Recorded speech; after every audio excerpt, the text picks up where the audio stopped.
Jim Clyburn, he got it right. I want you to listen to this, and then let's go ahead and take it on the other side. You know, I want to go back to President Biden. He got very serious pushback after his speech on Tuesday from all sides. Senator Dick Durbin said he took it a little too far by comparing current voting restrictions to Jim Crow. Mitch McConnell called Biden profoundly unpresidential for his divisive language. So was that fierce tone counterproductive? Absolutely not. I disagree with both those things.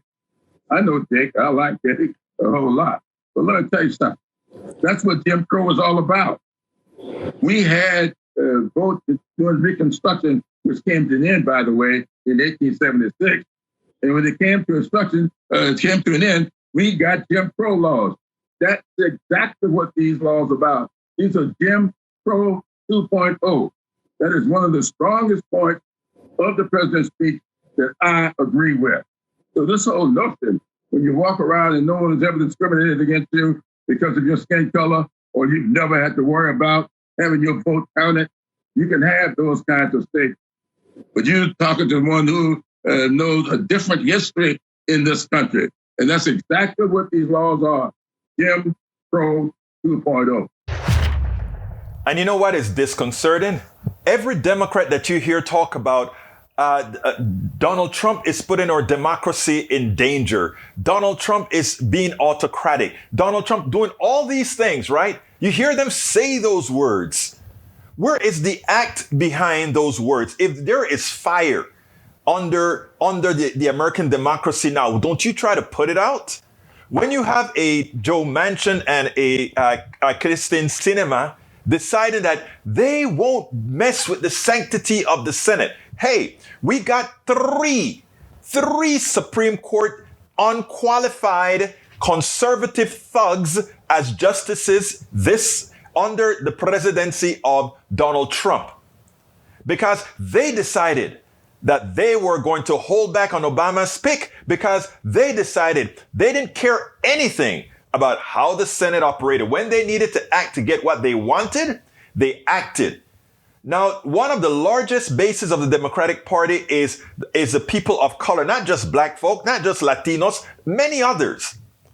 And these are the people that the Republicans have targeted not to vote. It is Jim Crow 2.0. They are targeted in the way that they have written the laws, in the places that they have put drop boxes, in the way they say, if you help your grandmother who can't quite speak the language English, if you help her learn how to vote, you run the risk of being thrown in jail. There are a lot of these issues. They're not asking you to count beads anymore, but they're saying you have to have an ID. We don't have a problem with having IDs, but when you have to pay for an ID that they don't want to give you, you should, if they want you to have an ID to vote, you should be able to go into a DPS or one of these places and say, give me my ID. This is my name. Find me. I am a bona fide United States citizen. You shouldn't even have to do that. You know what's so funny about voting? Illegal, or rather, undocumented people do not want to go vote because they don't want to take the risk of getting caught and kicked out of the country. So that has always been a red herring. But folks, Jim Crow 2.0, as Jim Clyburn said, is absolutely true. And shame on those who refuse. Shame on those who have allowed Mitch McConnell's words to be cauterized. When Mitch McConnell says it's not presidential, or he has gone too far by saying that those senators that do not support the changes or rather support the voting, giving everyone appropriate voting rights, that they're no different than what Wallace was back in the 60s. They're no different than the Jim Crow that we had in the 60s. They're supporting it. They are supporting it. There's no two ways about it. Sinema and Manchin, by being able to have a cutout in the filibuster to get the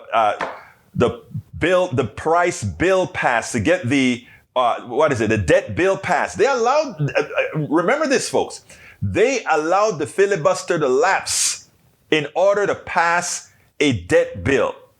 Why can't they do that to make sure that everybody have equal access to the ballot? Everybody has equal access to vote. Let's understand what is going on here. They care very little about humanity where it comes to certain people, while they care about some other people's money. So they won't let that debt ceiling collapse at all. But what if they pass laws that these other people can't vote? Oh, well, it doesn't matter to me, really, because whether Democrats win or not, I'm a Democrat, but whether Democrats win or not, I'll survive. I am doing fine. What about the others? That is why we have to get our coalition together, our multi-ethnic, multi-everything coalition together, so that they can never again pull things like this and think they can use any type of separative ways to have us vote completely and entirely against our interests. Shame on Sinema, shame on Manchin, shame on every single Republican who's not supporting the changes to the filibuster. And we, the people, in